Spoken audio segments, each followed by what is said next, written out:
Hey, there we go. Can y'all hear me now? Wow, hello, hello. Hey, there we go. No, no, no, no. Wow, hello, Oh, that's hilarious. hello. Okay, That's hilarious. okay. All the tech folks are like, come on, girl. Okay, that's hilarious. Okay, all the tech folks are like, come on, girl. All right. Okay, that's hilarious. All the tech folks are like, So now it's going to go in like ad infinitum. so now it's going to go in like ad infinitum. Okay, let's turn that off. Okay, fantastic, fantastic. All right, hey everybody, it's JJ Conway. I'm so excited to be with y'all today. We are going to be talking about one of my favoriteest things. Okay, look, my hair looks cute today. I don't know what happened with it between now and my last meeting. My last meeting, I was on fire, but today I look like a tired mom, but that's okay. We are going to talk about one of my favoriteest things today, and that is tax sales. And one of the reasons that tax sales is one of my favoriteest things is because tax sales has a very low entry point to allow you to acquire property for pennies on the dollar. So today we're going to be doing my training. Some of y'all might remember we rebranded and relaunched this training last year as the Tax Sale Trifecta. And so today I'm going to be talking to you about the 3 different types of tax sales and how you can buy property free and clear for as little as $500. All right. All right. I'm so excited. I hope you are too. Okay. This is what we're going to talk about today. First of all, yes, you can buy a house or a piece of land for $500 free and clear or less, often more, but or less. Okay. In fact, the examples I'm going to give you today, each one of those properties was, hold on, let me put it where you can see me. There we go. Yeah. So the examples I'm going to give you today, each one of those properties ranged in price from $350 all the way up to, I think the most expensive one that is still in my portfolio was $1,800. And some of the ones before that, the most I have spent on a tax sale has been $4,000. Okay. So we're going to talk about those today, and we're going to talk about how you absolutely can buy a house for as little as $500. Now, I don't want to get sued like the guy who used to teach people, 500 free and clear, right? That was his big thing. Well, I'm going to tell you, it's hard to find those gems. So everybody and their brother ain't going to find a $500 house or a $500 piece of land, but you can. Okay. So it just depends on if you're going to do your work and if you're going to do your due diligence and if you're going to actually take the action. All right. We're going to talk about the tax sale trifecta. That's what I call the 3 types of tax sales. And then we're going to talk also about adjudicated sales, because a lot of times when people talk about tax sales, they think we're talking about adjudicated properties. And that's 2 different things. It's 2 sides of the same coin, but it's still 2 different things. All right. We're going to talk about pitfalls you want to avoid and how to protect yourself. And then we're going to talk about an opportunity for you to earn while you learn. I probably should have renamed that because this year we're doing something different. Normally, and I'm just going to put it all out there up front. Normally, we do a class. It ranges between $4.99 to $9.99, depending on how many states I'll be investing in that year. And it's a look over your shoulder class. And at the higher price points, you actually can partner with me to invest in properties. And this year, I'm not taking partners. So the class itself is much, much lower this year. It's only $99, and it's basically a look over your shoulder. Okay. And so if you're interested in that, get it while you can. If somebody really, really you took the class last year and you are ready to rumble and you want to actually partner with me, let's have that conversation offline. But I'm not doing that in a class format, and I'll explain more why as we get into tonight's class. Okay. So this is our agenda. Let's go ahead and get right into it. But before we do, this class, like many of the others that we do on real estate, is a fundraiser. However, with the tax class, there is so much information in the slides. I am making it available to you to get a complimentary copy of the slides. So that means it's free 99, baby. You can get yourself a copy of these slides, and you can actually start doing your research today and have profit in your pocket 6 months from now. All right. So I encourage you to do that. Now, I much prefer, hey, I much prefer that you join my coaching course for this content. But I remember being $800,000 in debt, y'all. There was no way I was paying even $25 for your class on real estate investing. Wasn't going to happen, okay? No, but you can shorten your learning curve. You can do it yourself. You can take the hard way. And sometimes we're in a season of life, the hard way is all we have access to at that moment. But if you want to shorten your learning curve, okay, you can come alongside us and come into our group coaching, and we'll shorten your learning curve. All right. So a little bit about me. I think most people who are on today do know about me, but I just want you to understand that I'm not here to fleece your money. I'll take your money. I love having your money. Every time you buy a course, that lets me know I'm doing a good job, right? But the mission is really for people to have the financial freedom to live their fullest life and their highest calling. I feel that I am called to equip God's people. And if I can equip you to succeed, then that is part of what God has called me to do. And so that's what I'm here for. All right. Okay. So tonight, as usual, I'm going to make you two promises. One, I'm going to teach you skills that you can put into practice tonight. Now, a lot of times I make a comment about how you can put these things into practice tonight and have profit in your pocket by the weekend. But in this case, it does take time to realize your profit with tax sales. So you might be able to make some profit right away. But depending on your jurisdiction, it might be 6 months. It might be a little longer. Okay. So that's why I'm saying you can put these things into place tonight. You can begin the research tonight. And there are methodologies to profit quickly, but they're a little nuanced. So we'll talk a little bit more about that later. So stay tuned and stick around. All right. All right. Okay. The other promise is that I will give you an opportunity to learn more. Usually that is an earn while you learn.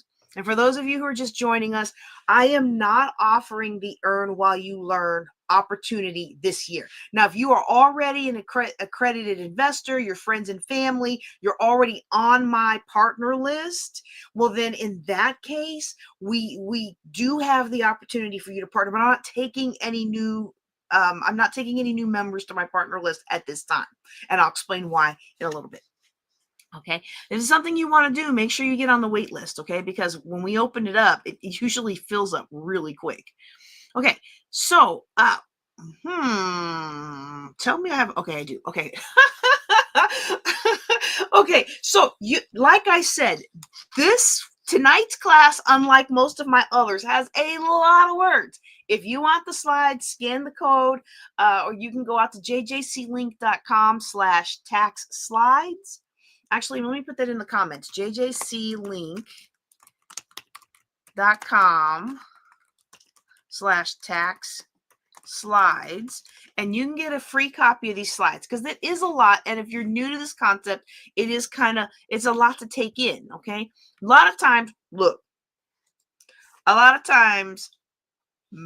people who grew up like I grew up and people who look like me tend to be on the wrong side of tax sales. We tend to be on the losing your property side of tax sales. Okay. And so this is really hard to comprehend sometimes if it's new to you. But I promise you, this is something that people have been doing since taxes began, and it is something that it's time for us to harness. Okay. Too many of us in the past, too many of our aunties and our uncles and our grandparents lost their properties because they couldn't pay their property tax. And I know one thing that I have done, one thing that my business has allowed me to do, is actually buy the tax of properties of people that I know and care for, and give them an opportunity to either redeem the property, pay me out, or restructure their payments, their rent, their loan, or whatever it is that they have, so that we can alleviate some burden. Okay. I'm always going to be about my money. We're not giving out charity here, because charity does not equip God's people. Charity enables God's people. And that's not what I'm called to do. All right. At the same time, though, I think about a family who a big developer was trying to steal their land. And they had a death in the family, and they couldn't pull things together. And so my one friend, she told me about it. She's like, do you think you could add this to your portfolio? I looked at the property. it was a good one. If they didn't ever get their act together and I ended up getting the property, I wasn't going to cry. It had a lake view, and it was 12 acres, and it would have been a nice little property. And by me buying that tax, I now added value to my portfolio, but I also gave them the opportunity to get their family affairs together and prevent the developer who was trying to. I mean, y'all, they even created a fire to burn them out of their house and get them off that land. And it was like, no, sir, not on my watch. And I thank the Lord that I was in the position to be able to do that, because that was probably, I think that was the most expensive one I've ever done. And that, I said 4,000 earlier, but I think this one was like 5,000. Yeah, so that was the most expensive one that I've ever done. But we protected that family and gave them an opportunity to take care of what they needed to take care of with grace and dignity. And then eventually, after about a year and a half, I was redeemed out of the property, and everything went whatever way it needed to go. And so, I don't want to ever imply to anybody who takes one of my classes to allow yourself to be taken advantage of, but you can still make money helping people. And that's why I love teaching what I teach, because you can still make money helping empower people to be a first-time homeowner, empowering people to create their own businesses, coaching people into what they are called to do. I mean, like, it's a win-win-win. Y'all know I love the win-win-wins. All right, the triple wins. Okay, so we're gonna talk through the process. But if you want the slides, if you're like, JJ, this is a lot to understand, this is really new to me, then go ahead and scan the code or go out to jjclink.com/tax slides. Okay. All right. So here's the general property tax process, not property tax process, tax sale process. When people can't or don't, or for whatever reason, somehow they have not paid their property tax, that does not stop the schools from running. That does not stop the cops from getting paid. If they have a locally supported hospital or clinic, it doesn't stop those costs from being accrued to the parish or the county. So whatever jurisdiction, the city, sometimes cities have tax, counties have tax, parishes have tax, everybody's got tax, right? When somebody doesn't pay their property tax and the jurisdiction is counting on that to keep the water, sewer running, and the cops paid and the teachers paid and all that, they still got to find a way to get their money.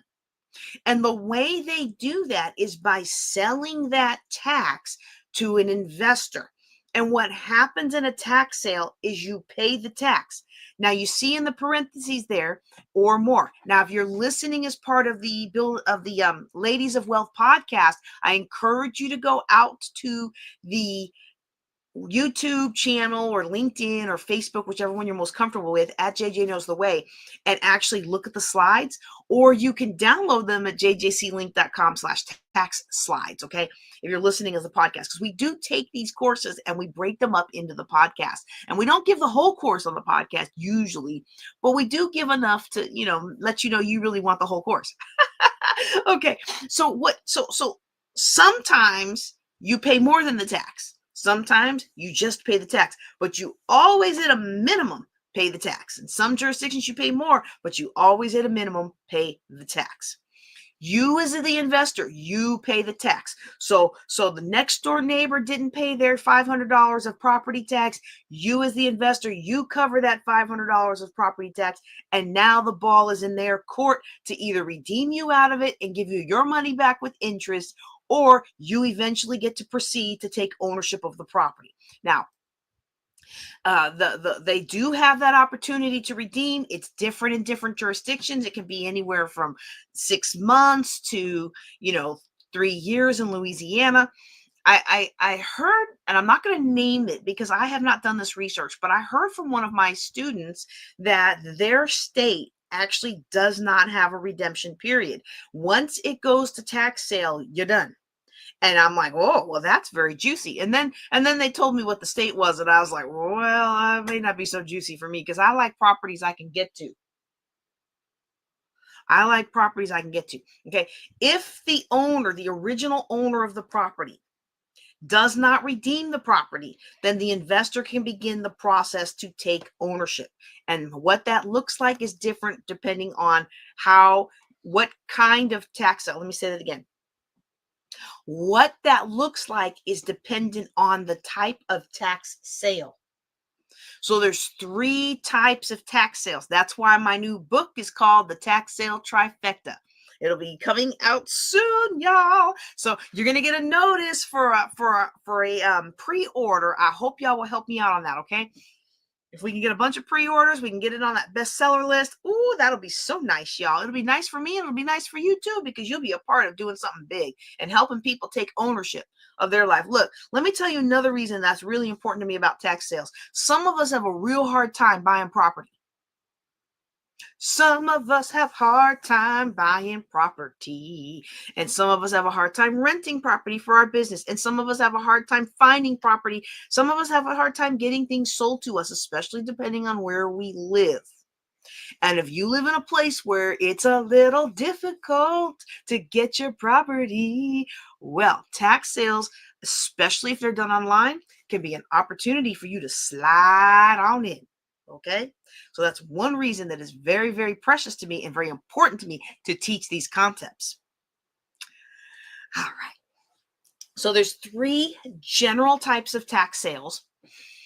The first one we're going to talk about is a tax lien. That's when you pay the tax. Remember, you always pay the tax. And what you are getting when you pay the tax is you are getting a lien against the property.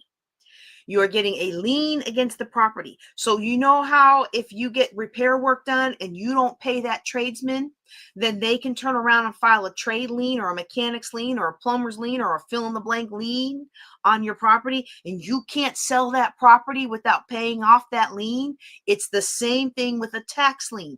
You pay the tax, you now have a lien against the property. If they don't pay for, they don't ever buy you out, they cannot sell their house without paying you off. But guess what most tax sale people want to do? They want the property. So they're going to foreclose on that property and force the sale of the house to satisfy the lien. And that's how they can try to acquire the property. Generally speaking, if there's a mortgage on that property, the bank is going to go ahead and pay it off because they want their money. They don't want to get wiped for $2,500 when they have a $100,000 loan against the property. Okay. So we'll talk more about what those terms that I used mean when we talk about tax liens. Okay. The second type of property second type of tax sale that you will use is a tax deed. In this case, as a tax deed, you are buying the property and you have to give them their redemption period. But if they don't redeem it, now you are filing for possession.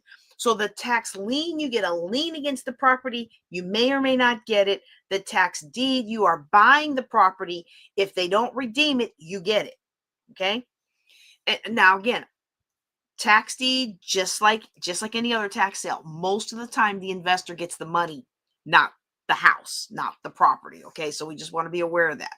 But when you get the property for pennies on the dollar, woo-wee, it feels so good, y'all. Okay, the third type, and as far as I'm aware, the only place I know that does this is Louisiana, and that is a tax certificate. And the way that it works in Louisiana is you are buying a percentage ownership in the property. So all 3 of these, you are paying the tax. But in Louisiana, you could pay the tax and only get like 4% of the property. Okay. That ownership is yours if they don't redeem. Of course, you will find out later. There's some ups and downs with that. Okay. So again, everybody pays the tax. And then in some states, you pay more when you're doing it, especially in a tax deed state, you're paying a little more for it. And in a tax certificate state like Louisiana, which I think is the only one, I could be wrong. Let me know if I am. It has happened once or twice that I've been wrong in my life and I accept it. But in Louisiana, you get a percentage ownership. In Maryland, which is a tax lien state, you don't get any ownership. You get a lien. So the amount of ownership depends on what jurisdiction you're in, and it's usually state by state. All right. So I guess I kind of, you know what? I keep making this mistake every time. I like the pretty house slide and I say all the stuff. And then I get on this slide and I'm like, well, I already talked about that. Okay. Arkansas does tax deeds with no redemption period. And so this is an interesting one. This isn't the state that I was going to recommend earlier, but this one did come to mind. So I'm glad I put it on the slide because I was like, I think Arkansas is like that too. But then I couldn't remember. I've not ever invested in Arkansas. Okay, in Arkansas, they do something a little different. After a year of unpaid taxes, property belongs to the state. They can do whatever they want to do with it. They sell it off. It's kind of like already adjudicated. And we'll talk about what adjudicated properties are in a couple slides. Okay, so now there's different ways to there's different structures under which your tax sale allows you to acquire the property. There are also multiple times, multiple ways that you can profit from the property. Okay, most of the time the investor gets the interest. They don't actually get the property. And I think this is why the 500 free and clear guy got, I don't know if that's really what his thing was, but that I the guy who used to talk about free and clear, because I think that's the real reason he went to jail, is people kept thinking they were going to buy properties, and he didn't make it very clear that you usually don't get the property. You usually don't get the property, you know. I've got some of my portfolio now that have been there for a couple of years, and I've got one where I have a percent ownership of, and I've had it for a couple of years, and it's and I'm on there. If the bank doesn't, the bank's the other owner, so it's me and the bank, and if the bank doesn't pay the tax, I'm responsible for the tax because I'm one of the owners. So I'm glad they pay the tax. I hope they buy me out soon. But some of the other ones, like I just make money. I make the money and it goes in my tax, it goes in my self-directed IRA. So I'm not going to pay tax on that money that I make because it's all tax free. It's a Roth IRA. It's tax free. The earnings are tax free. And so I really am looking forward to that. Like, there's not a whole lot of things I'm looking forward to about getting older, but getting my tax-free money, I'm looking forward to that. So, okay. Most of the time, the investor gets the interest from their paying off the tax. They get interest and fees, and each interest rate and stuff is dependent on the jurisdiction. Sometimes the investor does get the property. Okay. And so if you really want the property, there's tactics and techniques that you do to maximize your chance that this one is the one you're going to actually acquire the property for. Now, this kind of a public class that is general in nature is I'm not really at liberty to dig into all of those strategies and tips on this kind of a class because it's very specific for each jurisdiction, and I don't want to get sued. Point blank. Okay. So if you are interested in that, I encourage you to take the online class with the coaching package. There's two price points. You can just get the class, or you can also get the class with the group coaching. And in the group coaching, we can work on your specific situation, do case analysis, look at the numbers. What are your exit strategies? We can do all of that, but I can't do all of that in a generic public class. Okay. Not trying to lose any licenses here. All right. All right. So the third one is sometimes, what you get is an opportunity to sell your interest in that property into another I am so sorry, y'all. I'm over my words.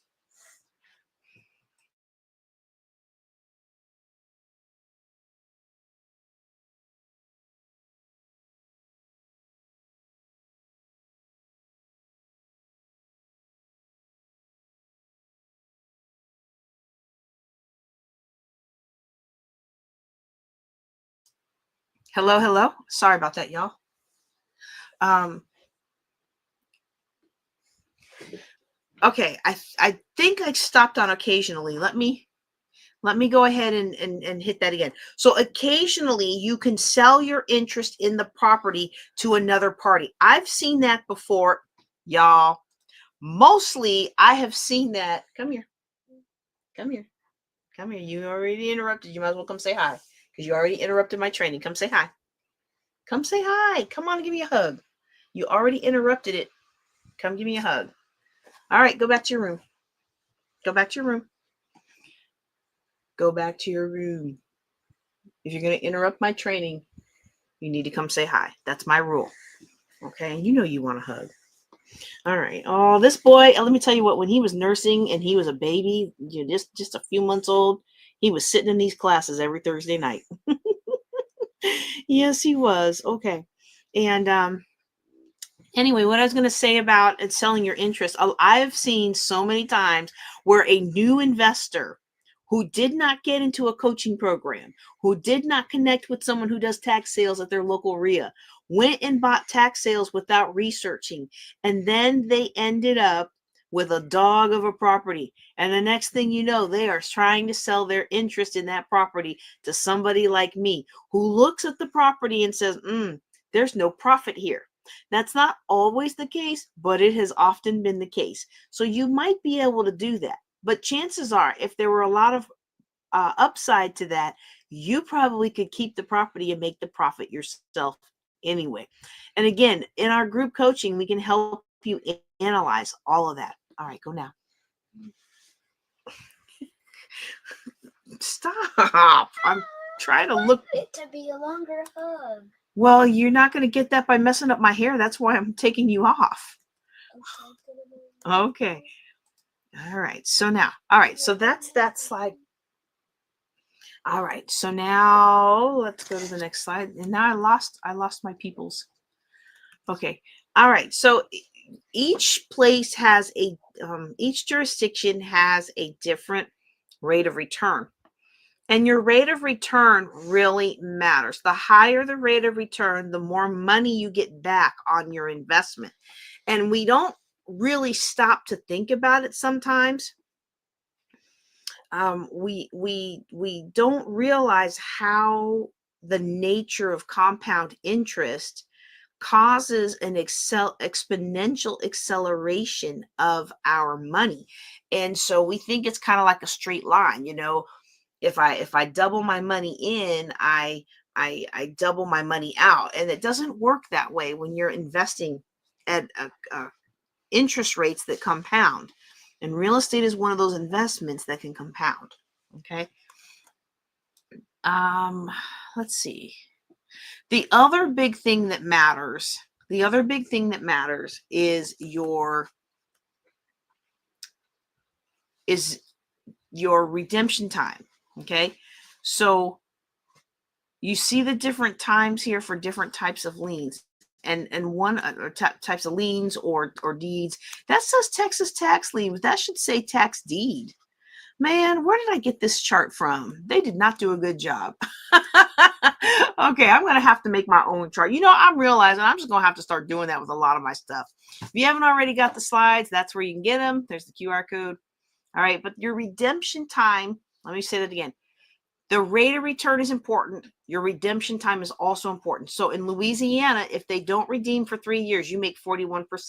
And I have had properties go to 2 years and 11 months. Y'all, 2 years and 11 months. Like, I was so excited. I was going to get this property because they were not going to redeem it next month. And I was going to file for the title and it was going to be mine.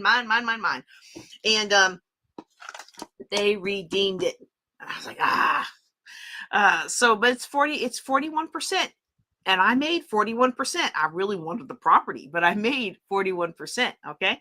And so that's a really high interest rate. But check this out. There might be another jurisdiction that has a 12% return on your investment, but they only have a 1 year right of redemption. So you could buy tax sales 3 years and get 36% interest if you're rehashing the same money. Okay. Or you might go into another county that has a 24% interest rate, but they only have an 18-month right of redemption. Okay. So when you look at that and you average out the totals, you find that big, long Louisiana 41% that looks so juicy it may not be so juicy, because if you average it out, it's 13, almost 14% per year. Why am I sharing you this when I know that people don't like math, huh? Why am I sharing this with you? I'm sharing this with you because sometimes people look over here and they feel like they can't make money in their backyard. And I'm showing you this to let you know you can make money just about anywhere. If you apply these principles, you can make money just about anywhere. And you might find that this place over here offers a higher interest rate, but their terms may be lower. Or this place offers a shorter period of redemption, but you might have less profit by the time all the dust settles. Okay. And so that's why I'm sharing with you this chart. Don't just make, this is a mistake that a lot of new tax sale investors make, is they look strictly at the rate of return and they charge in without considering the redemption period. Okay. That 3 years in Louisiana, 3 years is a long time. And you still got to pay the tax when you own that property. Okay. So now what we're going to do is we're going to talk about how to actually buy in the sale. And the sale is going to be different from jurisdiction to jurisdiction. A lot of sales are moving online. So in Texas, there are several in the online portal. And it's a different portal than we used in Louisiana. In Louisiana, we used Civic Source, and a lot of states have gone to Civic Source, but some states do their own thing. Maryland also has an online portal that you can do the tax sales online in. And so you just want to really kind of get familiar with the jurisdiction you're in. And one of the reasons we're doing this class today in April, we were actually supposed to do it in March, but then it was spring break and life happened and I couldn't get the class to work. And so, excuse me. And we also had our women's wealth thing, and I was going to teach it during the women's wealth thing, whatever. The reason we're doing this now is so that you can get your ducks in a row to actually participate, because a lot of these tax sales are in May and June. And so you want to get your funds together. You want to get all your stuff together now so that you can participate in the sale. What you're going to do in the sale, this is what I really want you to understand. Now, look, the universe, the way that God created the universe, favors action. If you just go in there and you do some things and you don't really have it all together and you don't really understand it, that is going to be more rewarding over time than somebody who takes 10 years to figure their stuff out. Okay. However, I would rather you take some months to figure some things out and then charge on in. Okay. So this is what you want to do. You want to make sure you absolutely understand what you are bidding on. You want to understand how it works in your jurisdiction. You want to understand how much you'll ultimately pay, because in some states, especially your tax deed states, in some of your tax lien states, your bid is actually way more than the tax. And you don't have to pay that right away. You only pay that if you get the property. But you want to understand how it works in your jurisdiction. You also want to understand, if you're if you're in a jurisdiction where you're bidding on interest, how little are you willing to take? If you're in Louisiana, how little percentage of ownership are you willing to take? Because there's different ways to do the tax sale. Let me check really quick and see if I have this in here. Okay, buying in the sale, the hybrid premium, we talk about the redemptions. Okay, I need to go ahead and add that in here. I thought I used to have a slide on this. I used to have a slide on this, but I don't see it here today. Okay, so what this is referring to when it says how much you'll ultimately pay for the property, in some tax sales, what you're bidding on is the price that you are going to pay for that property if the owner doesn't redeem. Now, remember what we said at the beginning. Everybody pays the tax. Everybody pays the tax. Whatever the tax is, you are writing that check, or you are sending that money from your bank account, or you are wiring that money today or whenever it is that you win that property. Okay. Everybody pays the tax. But if the owner doesn't redeem, your bid might be how much you're willing to pay for the house or the commercial property, because commercial properties go into tax sale all the time.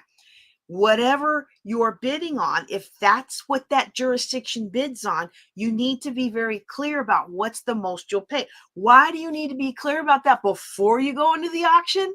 Because guess what happens when we go into the auction? Somebody outbids us, and then we want to bid more, and they bid more, and they bid more, and they bid more. And I'm going to tell you right now, this is one of the things that really burns me up about real estate investment gurus.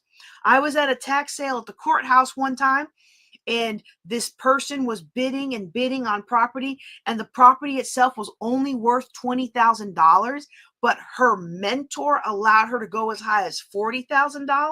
And I said to him, I didn't know that she was his mentee at the time. I didn't know that she had paid him like $10,000 to teach her how to invest in real estate. But I found that out later. I leaned over to him. I'm like, well, I can't believe she's paying so much for that. And I showed him my thing. I'm like, I would only have paid 20. And I knew him, so that's why I was talking with him. And he showed me his thing, and his thing said 20 as well. And later on, I found out that he was mentoring her, because we're having this conversation while she's doing the paperwork, and she comes back and she's so excited and thank you for mentoring me. And I looked over at him and I was so disappointed, because like, you just let her pay double for the property than she needed to pay, because she got caught up in the excitement of, I'm going to win, I'm going to win, I'm going to win. And so you want to be very, very clear on what it is you're going to pay for the property, so that you know where your stopping points are, and you know how high you're going to go, and what's your max bid, and what's going to be profitable. See, we're not just trying to acquire property. We're trying to profit. The goal isn't just bills. The goal is to make bills. We're not just trying to go out there and acquire and pay all this money. We want cash flow. That's why they call me the queen of cash flow. I hate to rain on your parade, but you can have 65 doors and be upside down. And to me, that is not wise investing. It's only wise investing when you've got cash flow, because most of us don't have enough cash as it is to be in debt and be upside down in somebody else's properties. All right. And so I'm here trying to show you how to make money, not lose money. Now, you got, you got $100 million, you've got $2 million, and you want to overpay at a tax sale. I'm going to let you overpay at a tax sale, because your goal may not be profit.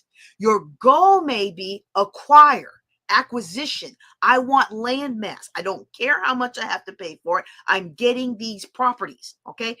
That's why you have to know what it is you want to do, how much you'll ultimately pay. What are your goals? What are your profit points? And if your goal isn't a profit point, you gotta know that before you go into the sale. Okay. Second bullet here, how little interest you're willing to take. Some jurisdictions, when you bid in the tax sale, you're actually bidding down the interest. So that jurisdiction may give you 24% interest, 1-year redemption, or 24% interest, 18-month redemption. Whatever the interest is, investor A says, well, I'll take 20% interest. And investor B says, well, I'll take 18. And A goes down to 15. And they go down and down and down and down, down, down, down, down, down. And eventually you get down to basically about what the market is, 8 to 10 to 12%. Okay. You have to be very clear on what you're willing to take on for that property. Because if you bid it all the way down to 3 or 4% interest, well, you could put your money in the stock market and get that, and not have to pay tax, and not have to get billing notices from the city because nobody mowed the yard. You don't have to deal with any of that kind of stuff. So why would you do that? I would not do that unless your goal was acquisition and you were willing to do that because you're trying to acquire more property. Do you see why it's so important to understand what your goals are? It's very important to understand what your goals are, because too many of us have an acquisition strategy when our goal is actually cash flow. And then we're hamstrung later on when we don't have enough cash flow to fund our dreams.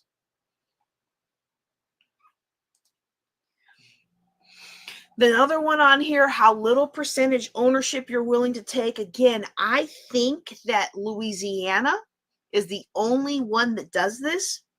Let me say that again. Let me get a drink real quick and say that again. Where it says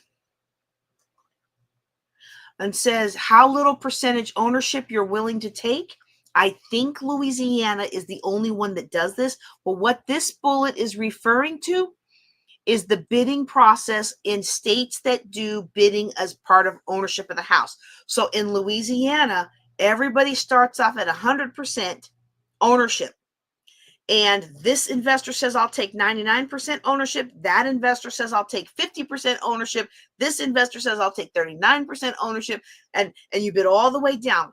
And if everybody bids down to 1%, then the first investor down to 1% wins. So when I first got started in Louisiana tax sales, don't necessarily recommend this unless you've done your research.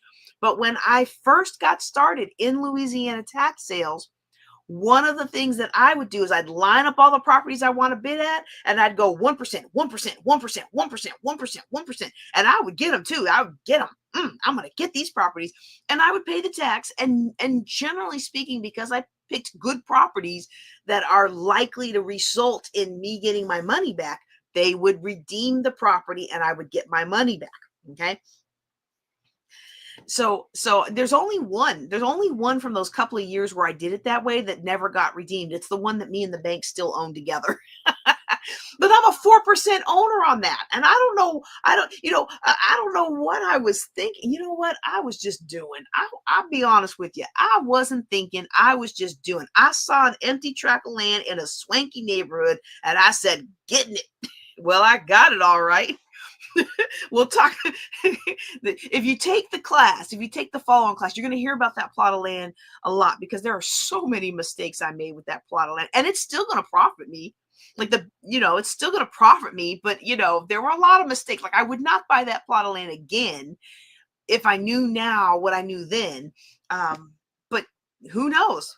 If it gives me if the bank hits my dollar sign and they buy me out, then we're good. But I'll talk about that later. Well, I should probably talk about it now. Okay, I'm going to interrupt because my son is trying to get my attention, and he knows he's not supposed to interrupt my classes. It better be important, sweetie. Oh, dear. What is it that you need my attention for? What do you mean you don't feel good? Sore? Sore from what? Well, then stop it running. Turn it off.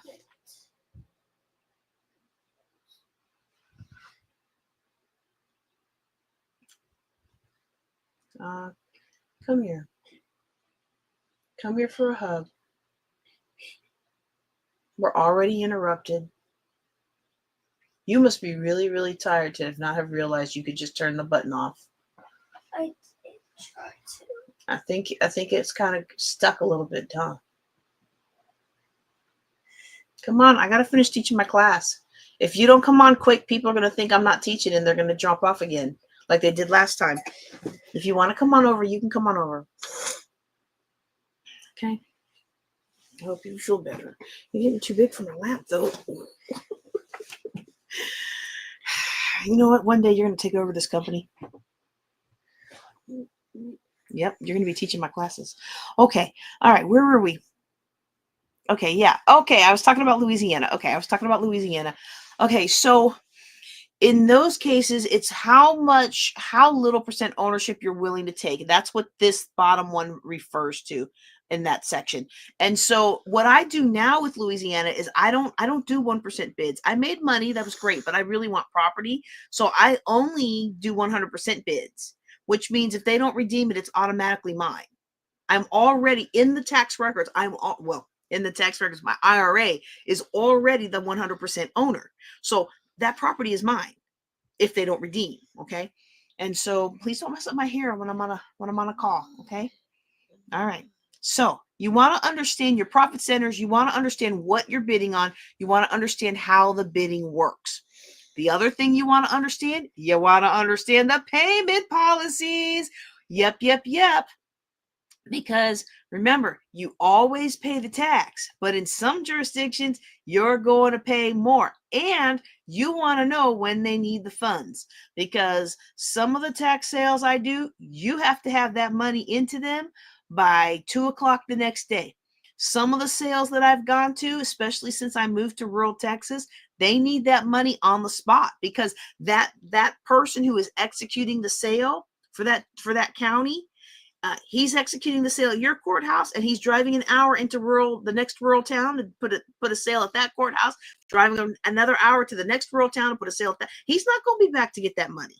You got to get that money now. Okay. And so it's very interesting how different jurisdictions work. And you want to understand that, because what you don't want to do is lose out on a property, or more importantly, in an area where people are doing the sale locally.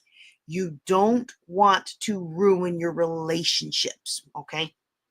All right. So you want to understand the policies. You want to understand when you have to pay. You want to understand how you have to pay. Okay. Those are things that you want to understand before the sale. You have time now. Most of these sales are in June and May and July. You have time now to do it. Okay. So you understand what you're buying or you're attempting to buy, how you buy it, how you pay for it. You want to get your list of the properties that are available. You got to understand. That as the tax sale approaches, a lot of the properties are going to fall off the list, because people are going to be like, oh no, my house is about to get sold to somebody else. Let me pay that bill. I mean, that's part of the motivation for why they do it, right? That's part of the motivation for why jurisdictions do it. Okay. So you want to make sure that you take the list, understand that your favorite properties may not be on there, but take the list and go start doing your due diligence. Okay. Now I have this 3Bs here. I know there are a lot of online sales now, but if it's in person, keep in mind that if it's in person, you got to be there. You got to be ready to bid, prepared with your information and your due diligence. And then you got to be ready to pay. All right. You want to pay. If you're the highest bidder, you want to make sure that you can pay right away. All right. Again, if you're just joining us and you would like the slides, you can scan that QR code, or you can go to jjclink.com/tax slides, and you can get yourself a copy of those slides. All right. Let's see. Why is that on there twice? Okay. Anyway, I don't know what I did there. Again, I'm going to have to edit these. Man, these are the ones I taught at the Power Networking Conference. Oops. Okay, so we already talked about due diligence. We'll talk a little bit more about it when I talk to you about pitfalls. There's a couple slides at the end, so make sure you stay on to the end. Or if you have to jump away, make sure you go back and listen. If you're listening as part of the podcast, make sure you go out to YouTube or to the Facebook or all those things. The Facebook. Oh my goodness, I'm so old. Go out to one of those social media platforms and you can watch the whole thing. Okay. Once you've done your due diligence, we're going to talk about the online sales. And I think the last one was the in-person. Is that why? Oh, that's why I did it that way. Okay, so we've got two. They both start with due diligence. I'm so silly. I forgot that's what I was doing. I really shouldn't have done it that way. I should have just, anyway, it doesn't matter. I'm sorry, y'all. If you're doing an online sale, you're going to have to register. Now, each jurisdiction is different. Some of them, like if you're in Civic Source, I think you can register a couple weeks out. It doesn't have to be a couple months out. But some of these systems, you got to register a couple months out, and you got to register before they'll even give you the list. And then when you register, you've got to put up your you've got to put up some funds. You've got to connect a bank account, or you've got to send them some funds. And you want to give yourself time for all that to work itself out. Okay, because it could take a couple days for those funds to clear, depending on how you send them the funds. They're going to verify your identity, and they're going to want to have funds. They're going to have initial funds in the system. or a connection to a bank account in the system, whatever their process is. Okay. Some of the ones here in Texas that we took a class with Lexington Wright. She's part of our RIA group here. Some of the ones in Texas, they that you put it like a $1,000 deposit, or you put a small deposit, or you put a deposit for whatever you're looking to bid out. So it's just going to depend jurisdiction by jurisdiction, but you don't want to wait till the day before the tax sale, which again, that's why we're doing this class now when the tax sales aren't for another couple of months, okay, in most jurisdictions. So you want to start now. You want to go into that. If your jurisdiction uses Civic Source, set that account up now. If your jurisdiction uses something else, set that up now. Get those things set up. Get your bank account connected. If they need an initial deposit, go ahead and send that on in. Give it time to work its way through the wickets, okay? You don't want to be caught out at the last minute and miss out on your profit, okay? The other thing you're going to want to do, and y'all, this is messed up. Okay, I've been doing, when was my first Louisiana tax sale? It was 2017. So that's 17, 18, 19, 20, 21, 22, 23, 24. 8 years of tax sales, okay? And I'd say 3 of those years, the first year was my fault. I put my name, it said name. So I put Janine Conway, like that's my name. And it said driver's license number, and I put my driver's license number, and I went through all of that rigmarole. Well, I didn't know that was the titling instructions. It doesn't say, if you're using Civic Source, you want to be aware of this. It does not say titling instructions. Put the name that you want the properties to be titled. It doesn't say that. It just says name. And it asks you for other document details that make it sound like it's an identity page, not a what's it called? Titling page. They really need to make that more clear. But last year we had an issue where I had a couple good years in a row where it had my IRA in there. A couple good years where I wasn't on the properties. Yay! Finally got that anonymity that you want. And then last year, for some reason, it was my IRA and my name. And I'm like, and I went around and around with Civic Source. I'm like, y'all need to fix this. And they're like, well, that's $900 to fix it. And I'm just like, y'all need to fix this. Well, that's what was in the system. Well, I guarantee you I didn't put it in the system. I done been doing these taxes for 8 years in a row now. And after the first one, when they all came back titled in the name Janine Conway, I was like, I don't want my name out there. I want those properties to be titled in the name of my, of Equity Trust, not me. I want them for the benefit of my account, not me. I don't need a lawsuit. I don't need you tripping on my property and trying to sue me for it. I really don't need all of that. I need as much anonymity as possible. My goal is to do like many wealthier people do, which is they have nothing on paper. It is not their name. It is their company. It is in their trust. It's like they're not even there. But somehow they have all the luxuries of life. But what can you get? They limit their liability in those ways. So you really want to make sure that you check your titling instructions. All right. And with mine, I found out with Equity Trust, you can actually create an LLC to be used as your IRA. So if that's something that is appealing to you, then you could do that. Okay. But you want to make sure you set the titling instructions up properly. And before you bid, make sure they're still right. Because I'm telling you, I guarantee you, I have not changed my Civic Source settings since we fixed it 6 or 7 years ago, whenever it was we fixed it. I have not changed it, but somehow my name showed up in the tax records, okay? So you want to make sure you check it right before you bid. You want to give yourself some time to do that. It's so important to make sure your titling is important. And make sure your titling is accurate, because once it's done, it's very expensive to get that changed. And in some jurisdictions, let me go ahead and say this. Let me look at y'all again. In some jurisdictions, you can change the titling on paper, but your name is forever associated with that property. So keep that in mind. Okay. when you if you do an online sale, you're going to use a click to bid, and you got to be ready to pay right away. Now, I do know that Civic Source will give you 3 days to pay. I don't know how other jurisdictions do it, because this is going to be my first year actually buying instead of looking over the shoulder. It's going to be my first year of actually buying the Texas tax deeds, and I actually don't remember, because the ones that I looked over the shoulder last year, she had enough money in the online account to cover for it, so she just paid it out of what she had already deposited. But you just want to make sure that you're ready to pay. Okay. All righty. I think, oh, I was gonna say the slides. This is not the slides. This is the class, y'all. Okay, this is the class. This is the class. All right, I'm gonna tell you all about the class. Let me tell you all about the class, and then I'm gonna set up the next slide real quick so I don't forget to get that up. Okay. We are doing the class this year. We are doing the class this year. However, it's a modified version of the class, because in the past, what I've done is I've taken partners. We've done an earn while you learn.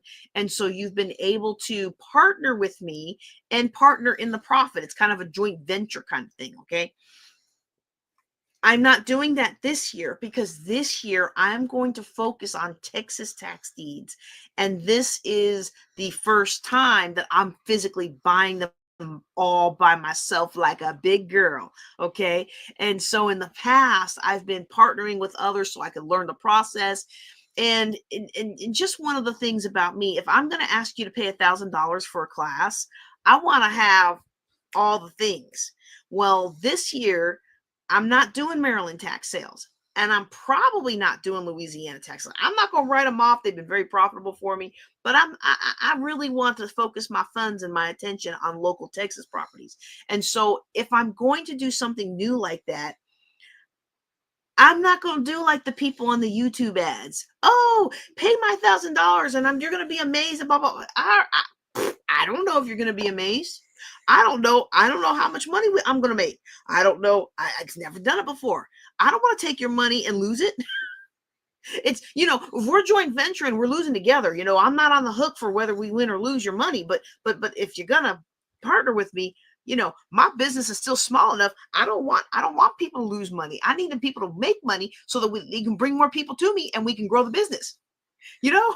When I've got 100,000 students, I can afford one or two of them to not do so well and maybe, reimburse their money or something, but I can't reimburse your money. Now, you actually, when we partner together, you sign something that says we are partnering. This is not an investment, and I'm not guaranteeing nothing. But I still don't want to take your money and work together if I don't know that you're going to win. So what we are doing with the class, is instead of charging $1,000 like we've done in the past, and instead of charging $499 like we did last year, $500 last year, we are only charging $99, because this is going to look over your shoulder. So I'm basically going to walk you through everything that I did, everything that I do. You're going to, so last year, I don't know if anybody who took the class last year was on. Last year, people actually I made a video of the tax sale.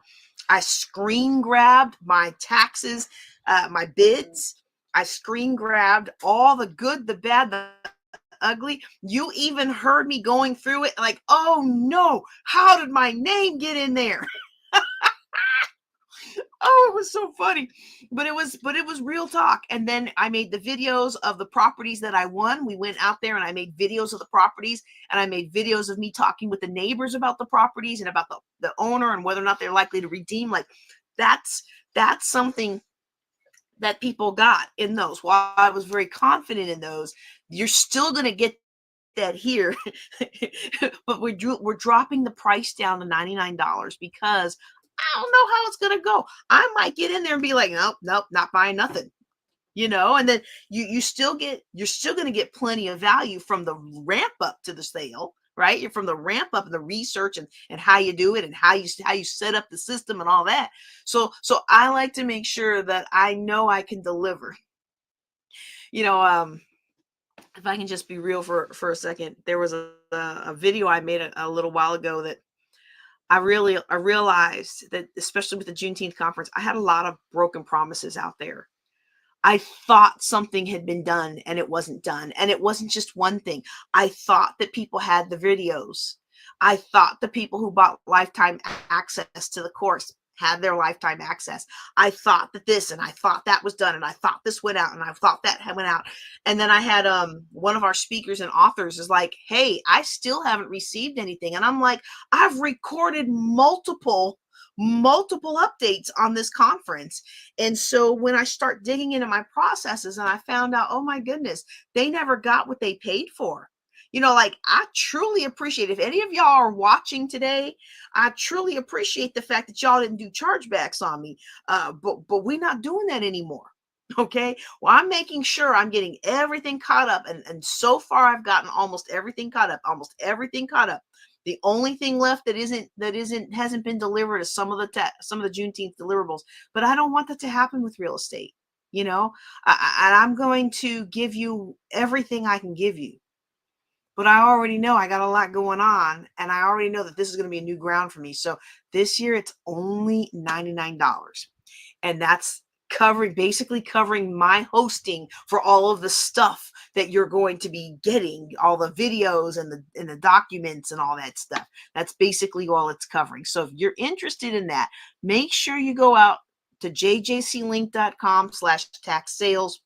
We are only taking a limited number in this class. Now, look, y'all rarely hear me say that, because usually I'm like, everybody come on in. But this is looking over the shoulder. This is hands-on, and I'm limiting how many people can come in, because it's a deeper level of instruction than just me getting in here and talking in front of a camera.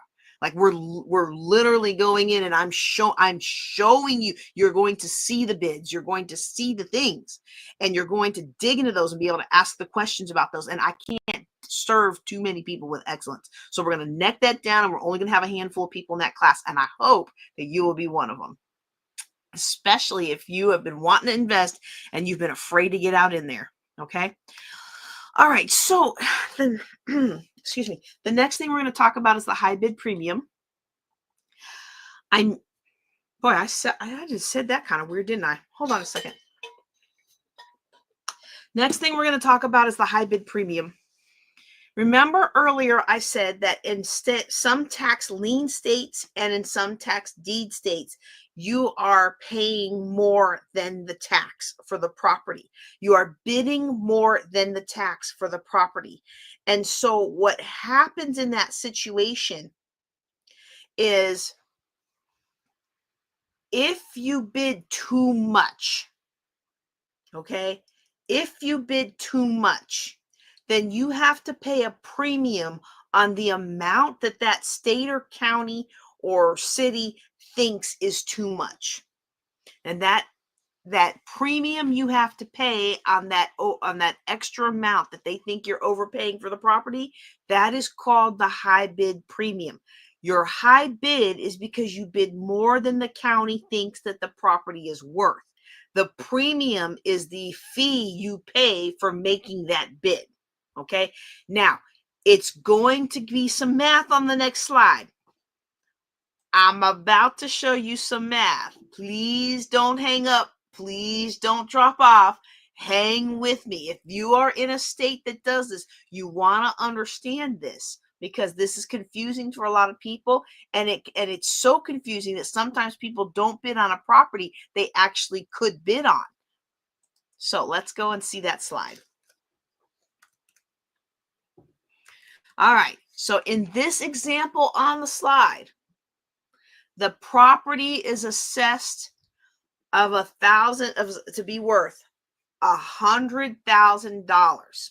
Okay, and this is a jurisdiction that charges a high bid premium, which we are calling HBP, and that is a 40% high bid jurisdiction. Okay, what that means is 40% of the assessed value of the house in that county is $40,000.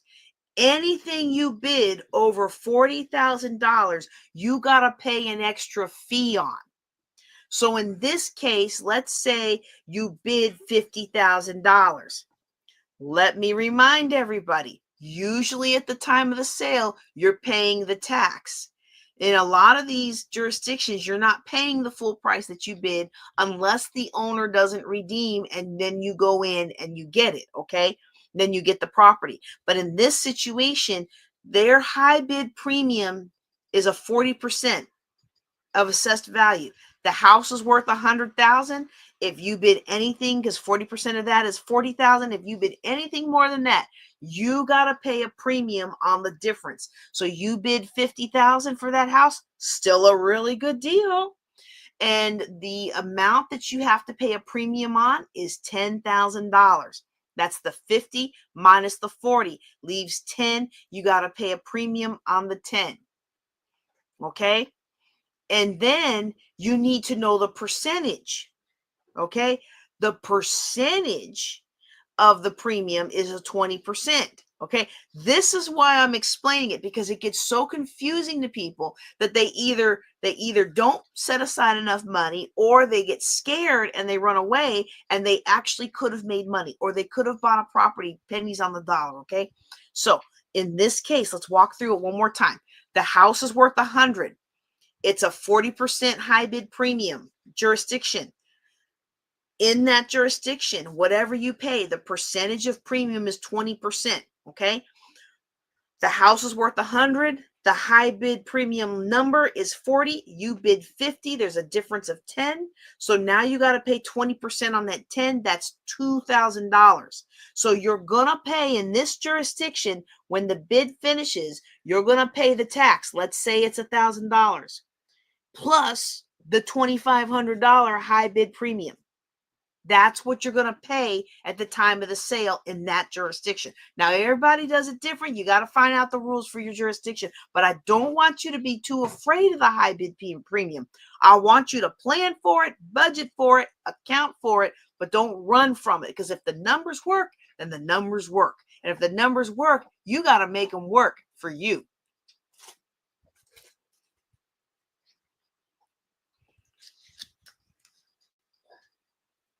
All right.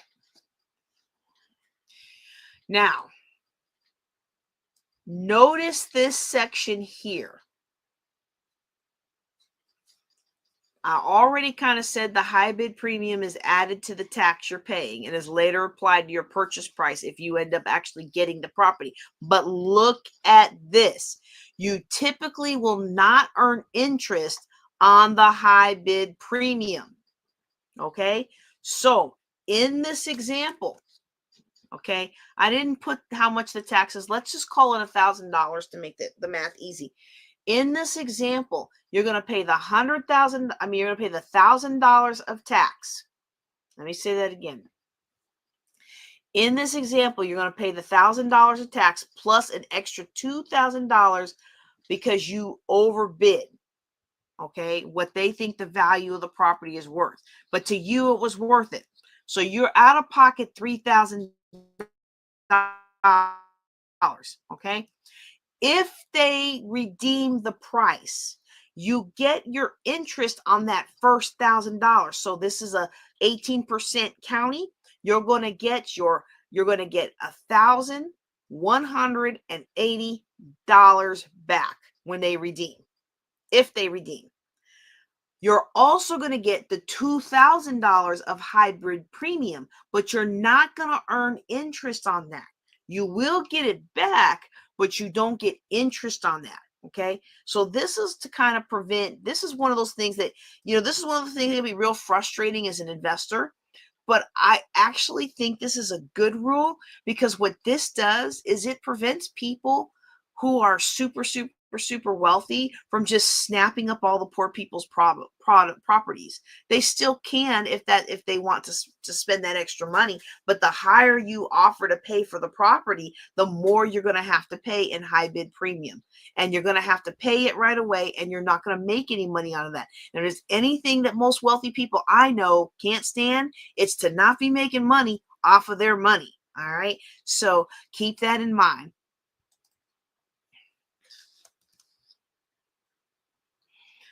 If the owner redeems your property, I think I've said this in a couple different ways, but we just want to make sure it's clear.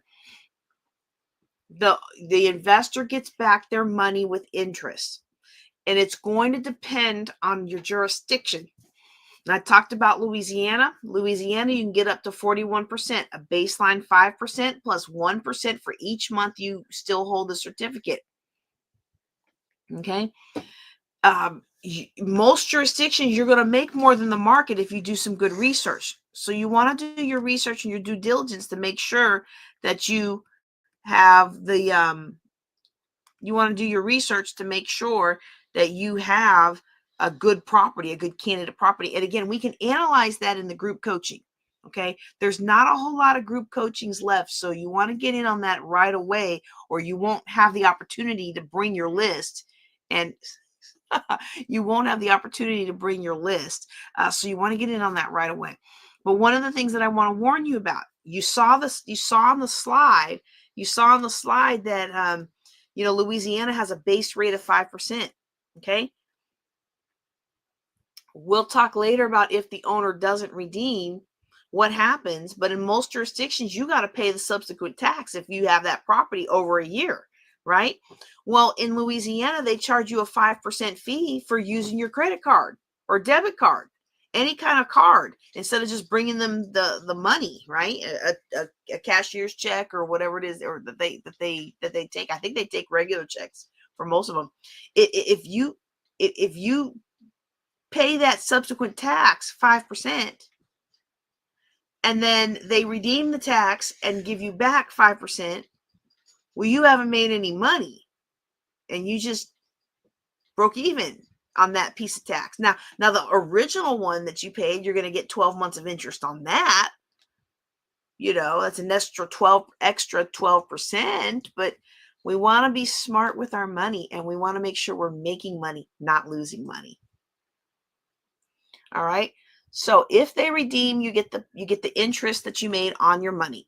If they don't redeem, this is where I was talking about. If they don't redeem, in some jurisdictions, a lot of them, you will keep paying the taxes. And if you better hire somebody to mow that grass, because if the city or the county mow it, you're going to pay a big bill. I've got one property that I can't find anybody to mow it, so I just eat the cost. Like, okay, but I have community development efforts for that property. That's my goals for that. My goal for that property wasn't to make money. It's a landlocked property. Nobody's going to buy it. It's okay. It's okay. It'll be all right. Eventually I'll be able to do what I want to do that's going to really benefit that community. It's a lower income community, but right now I just got to get through this slosh of doctorate and all those things. And so, they can just mow it twice a year and I'll just pay it. It's whatever, but usually you can find somebody reliable to mow the properties for you, so you don't get hit with those bills. Okay. Because if the owner doesn't redeem, in a lot of jurisdictions, you're responsible for the tax, any water or other things that are coming up with it. You might actually be on the hook of some of that stuff.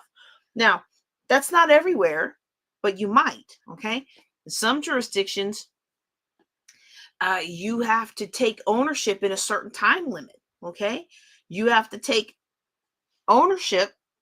And if you don't take ownership in a certain time limit, then you can't take ownership. It's the weirdest thing.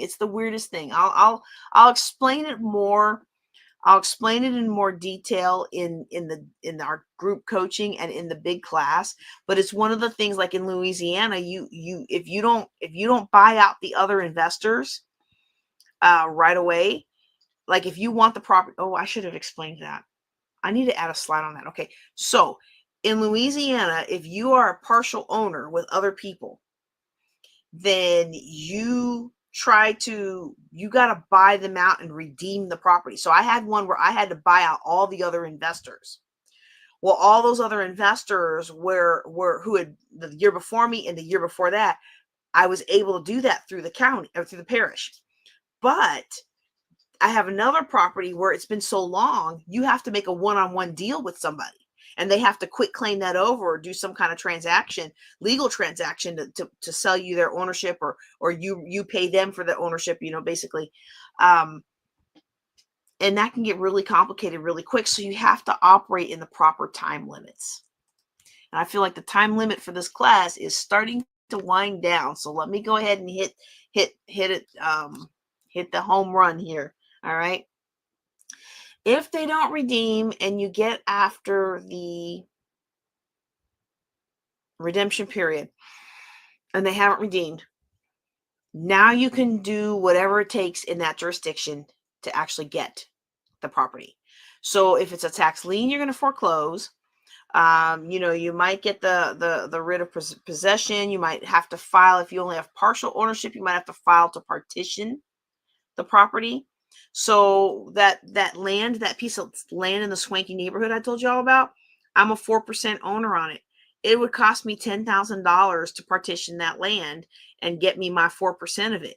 Well, for one, what am I going to do with a 4% sliver of land and that's worth, the land itself was worth like $25,000, $30,000. But what am I going to do with a 4% of it? Like, I can't put anything on there, and but at the same time, the bank, whoever wants to build on that land is going to have to buy me out before they can, before it can be sold. So, I mean, you just sit there, but it wasn't worth it to try to partition. I had another property where it wasn't worth it to try and partition either. And the man who owned the property passed away. Well, you better believe that his heirs were like quick to write that check when they realized that their dad was not the only owner of that property. And now I didn't want to take his house from him, and this is one of those things where like you really got to be about your business and you really shouldn't be too hearted. But he was a disabled veteran.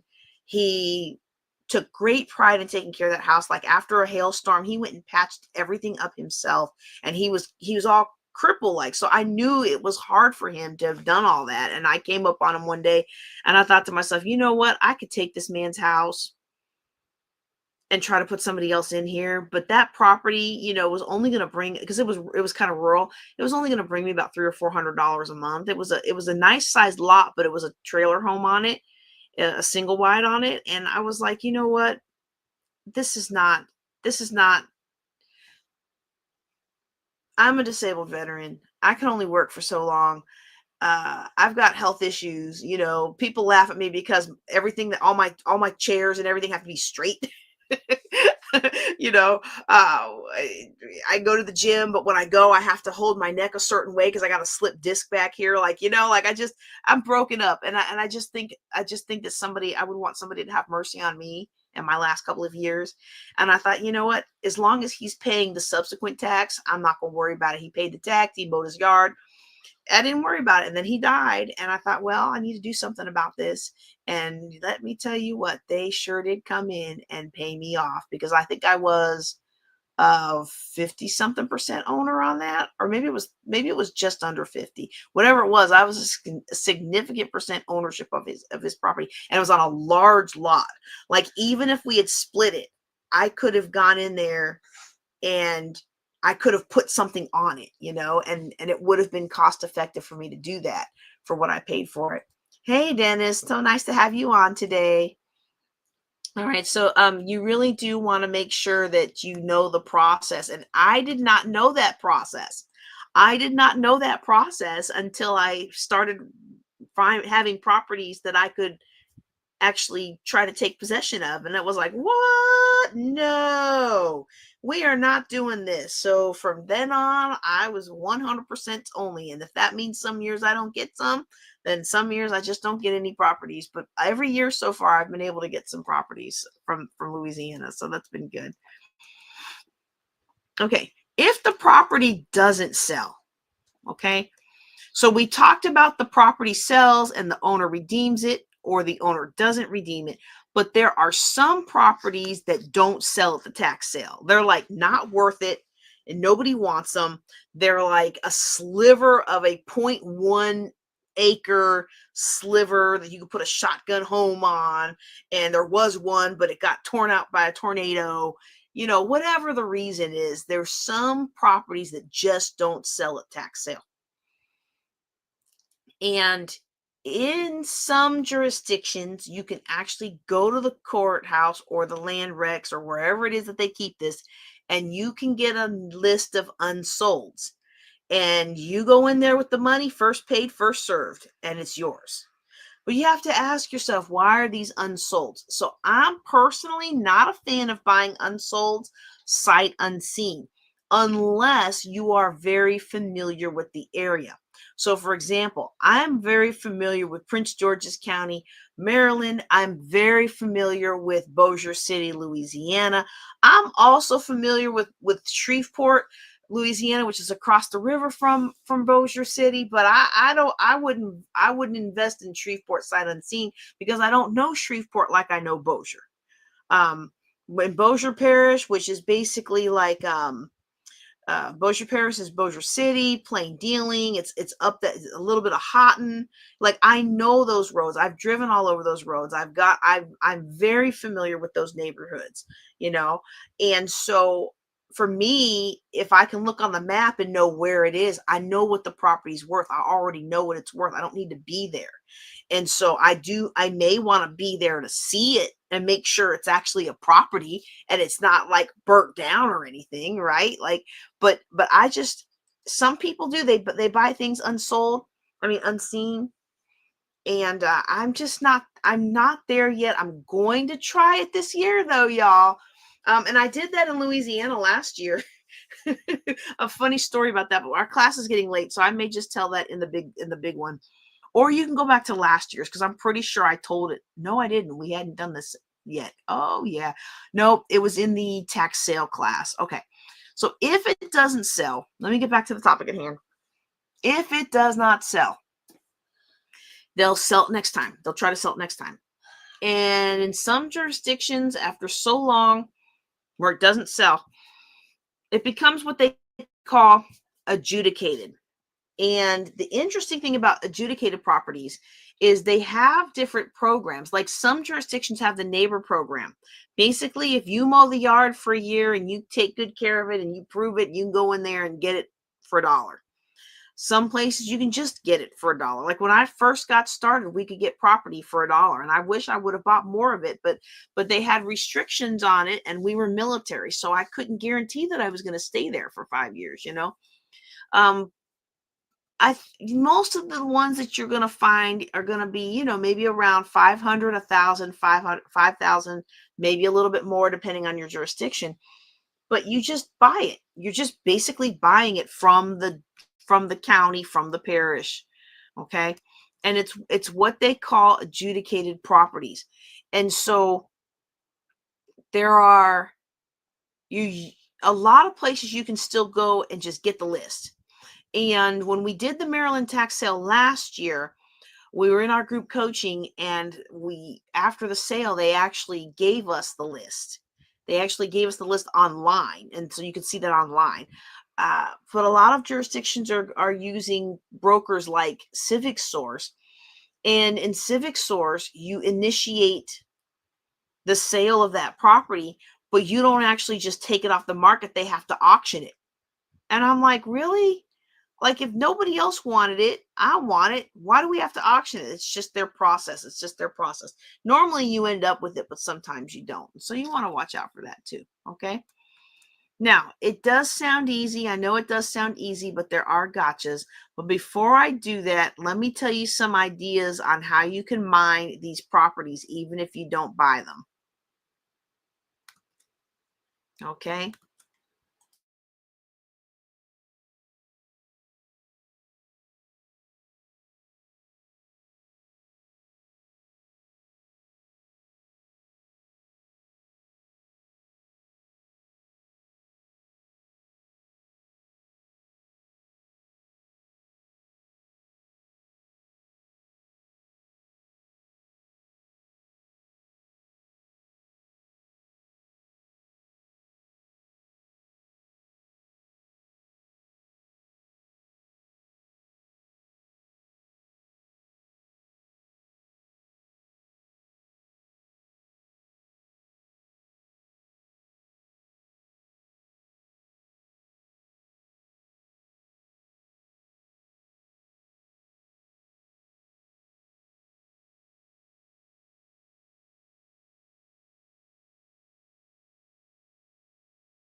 I don't know how I muted myself. I think I'm just tired. I'm sorry, y'all. We started late today because of the we have an Easter break out here, and so somebody was allowed to stay up a little late, and we got to play some video games today, and now he wasn't feeling well, so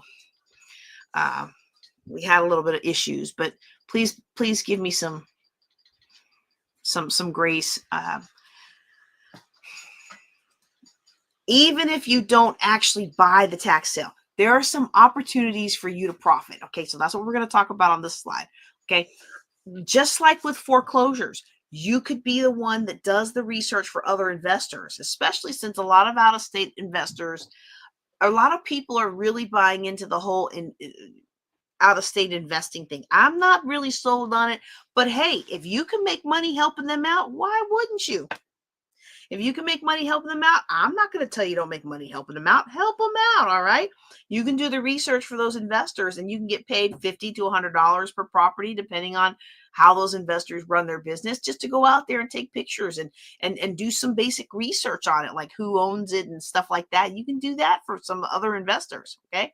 Another thing you can do is you can get the leads of the properties that are going into the tax sale, and you can market to them and see if they might be willing to sell their house. Doesn't that sound a lot like the wholesaling we talked about in February, right? This can be an opportunity for you to do that. If you have the funds and you're able to buy the note from them or help restructure the note or buy the property or get them caught up with their tax and work some kind of creative financing structure that allows you to take ownership of the property, maybe even still keep them in the property, you could structure something like that. The possibilities are very much endless when it comes to how you can make money helping people who are in financial trouble with their house. However, I would caution you to make sure you understand the state that you're in, because there are some states that if you market like you are trying to help somebody out of foreclosure or you're trying to help them stay in their house for a tax sale, and you do that kind of marketing, in some states you cannot come back and buy the property. So you have to be very careful about that and make sure that you tread carefully on what you say and what you do. All right. Now, that is too detailed to talk about today. A lot of that is jurisdiction dependent. So you're going to want to bring your information to the group sessions. And in that case, I will analyze them for jurisdictional by jurisdiction. So if you're in Bossier Parish, you're in Caddo Parish, you're in Prince George's County, you're in Jackson County, you're in Erath County, wherever you're at. Well, Erath is interesting. Never mind. Erath is interesting. So Texas as a whole is interesting. Okay. So you want to wait. Let me go back to that slide. You want to bring your stuff to the group class, because I can't answer hypotheticals more than what I'm giving you all as examples. Okay. All right.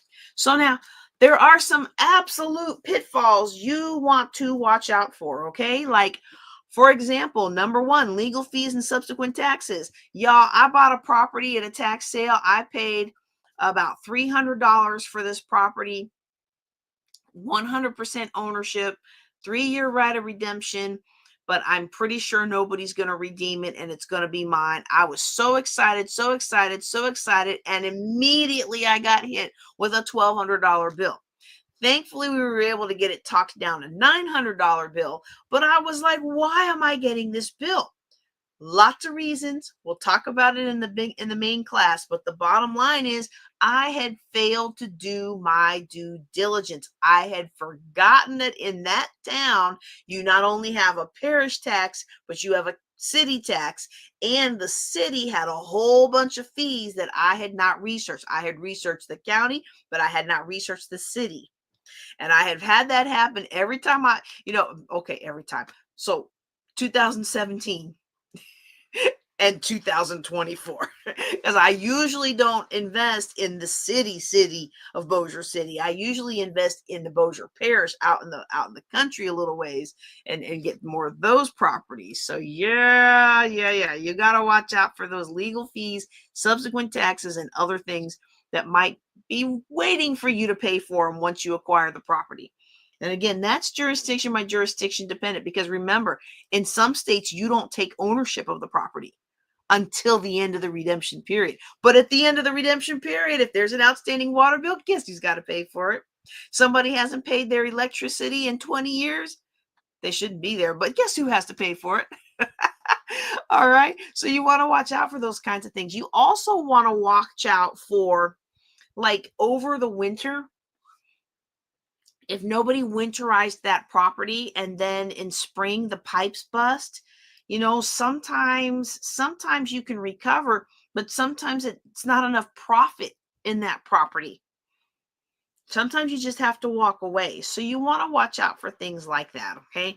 I mentioned fines and citations, like with the little property in the city. They had lots of fines because a tree fell from this property onto a fence that was owned by the city. And so then I had to pay for that. Was part of that $1,200. I had to pay for that. I had to pay for that for them to cut the tree up and fix the fence. And I was like, what? Other pitfalls to watch out for is how much is it going to cost you to get the property? And we kind of already talked about that with the partitions, okay? But you want to make sure that you're able to quiet the title and that you have build the connections now with somebody in legal so they can help you do that. Number 5. Yep, this is mine, y'all. I've done this twice, and one time it worked out really, really well. And the other time it also worked out really, really well. But I would not recommend this because I got really excited and bought the wrong property. In fact, in last year's tax sale, the first time it happened is because I didn't organize my tabs properly. I had all my tabs, boom, boom, boom, boom, boom, boom, boom. And I had a tab at the end that I was going to think about. It was one of those, I told y'all earlier, if you didn't catch it, go ahead and listen to the beginning where I talked about using real estate to profit for yourself, but also to help empower other people. And this property that I accidentally bought was one of those properties where somebody brought it to me asking, could I help their family? Not them themselves. They weren't living in the property, but their extended family was living in the property. And she was just like, can you please help us out? And I went and looked at that property. And it's like, I don't know about all that. Let me just put this over here. I'm going to hit my high points, and then I'll take the time to research that one. And if nobody gets it before me, then it's the Lord. But if somebody gets it before me, then I guess it's mine. Then I guess if someone gets it before me, then if nobody gets it before me, then it must be the Lord. And if somebody gets it before me, then it wasn't meant for me to help them. And I do a lot of things like that. I pray a lot of prayers like that. And I'm very open to the Lord's no, even though I don't like it all the time. Right. So I'm click 1%. This is back when I was doing the 1%. Click 1%, click 1%, click 1%. These were really good properties in really good neighborhoods that I knew that tax was going to get paid. 1%, 1%, 1%, 1%, 1%. Get to the last tab. Okay, let me look at this lady's family property. And it's not her property. And I'm like, oh no, what happened? I had somehow switched tabs. So I had already been on her property, her family land. And I ended up getting it. And it worked out well for me. But last year, y'all, I don't know what I was thinking. I bid on something that was like $10,000. And generally with Civic Source, you're not getting, in Louisiana tax sales, you're not going to get something at 100% ownership. A lot of times the big juicy properties are going to get bid down. And so I wasn't worried about it. I wasn't worried about it. And then we're getting towards the end of the sale, and I'm like, I don't want this property. I don't even know how I ended up getting it. And we've gone back through and looked at the footage and everything, and there were a lot of disconnects in last year's sale. Like, you clicked this, but it took you to that. And I'm not, this is no shade at Civic Stores. This, you really do have to pay attention to what you're doing. But there was some weirdness in the links last year. And so I reach out to customer support. I'm like, please tell me that we can get me out of this. And they were like, well, you get one lifetime mulligan. And we see that you've been a customer with us for a long time and you've never used that mulligan. So we will use it on this $10,000 property. Now, I tell you what, that was such a relief. Now look, the Silver Star was up. The Silver Star was up, and I think they were like a $35,000 or a $40,000 tax. You better believe if I'd have had that money to spend, if I hadn't already spent on paper all my other money before I got to that one, you better believe, well, no, I didn't have enough for that because I already had some other things I really, really wanted that was more important. But if I'd have had that money, I would have gotten that Silver Star. That event, that restaurant and event center, I would have gotten it. But I didn't. I had other things I wanted to buy that were more important. But one of the accidental things that I bought was a plot of land. And I went and looked at it and I was like, oops, that's the wrong one. But it was only like $450 or something. So I was like, okay, well, lesson learned. And then when I went to research it, now I just told y'all, the links were all squirrely. Okay. The links were all squirrely. So what the land looked like wasn't what I bought. What the picture wasn't what I bought. When I took that land and I put it into the system showed a different piece of land. The system showed a commercial property that's on 4 plots, and all 4 of them were up for tax sale. So this property that was worth about $750, $700, let me re-say that.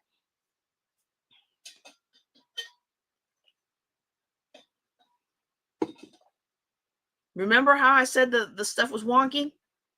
Let me tell you why I didn't complain to Civic Stores that the stuff was wonky. Because I accidentally bid on this piece of land.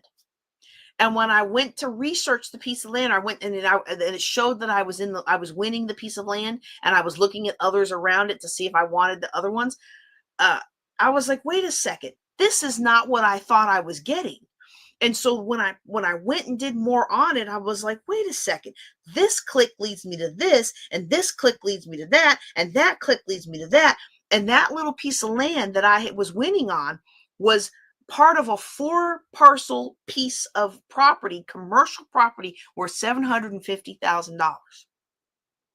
And this one that I had bid on was like $500. And the one next to it was $500, and the one next to it was $500, and the main property, so these were the parking lots, the main property was $1,800. Y'all, for what is that? 500, so that's $2,800. So for $3,300, I was able to acquire in my self-directed IRA. Can't touch it yet because I'm not old enough yet. I am older than I look, but I'm not that old yet. In my self-directed IRA, I was able to acquire for $3,300. I was able to acquire a property worth $750,000 as a 100% owner. And they have 3 years to redeem. But if they don't, guess who now has her very first commercial property? Whoop, whoop. Now, I have been part owner of some gas stations and things like that, but all those have been sold back. All those have been either sold or redeemed. Y'all, I sat there and all I could do is give praise to God. Like, thank you, Lord. Thank you, Lord. Thank you, Lord. Thank you, Lord. Every time you work so hard and you think to yourself, well, can't I just get a break?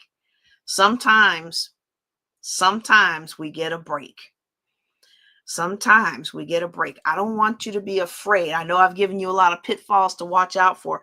I don't want you to be afraid. I want you to trust the Lord that he's got your back, and let him lead you and guide you. Because it was the Lord that led me and guided me on that little property. And I wasn't sure about it because something didn't seem right about all the descriptions and everything. But I was like, well, you know what? I'll go ahead. I think I can do this or that with it. And then once I got it, and you get to that next screen, and I'm like, wait a second. And then real quick, I didn't have much time left in the tax sale. Real quick, I went boom, boom, boom, boom.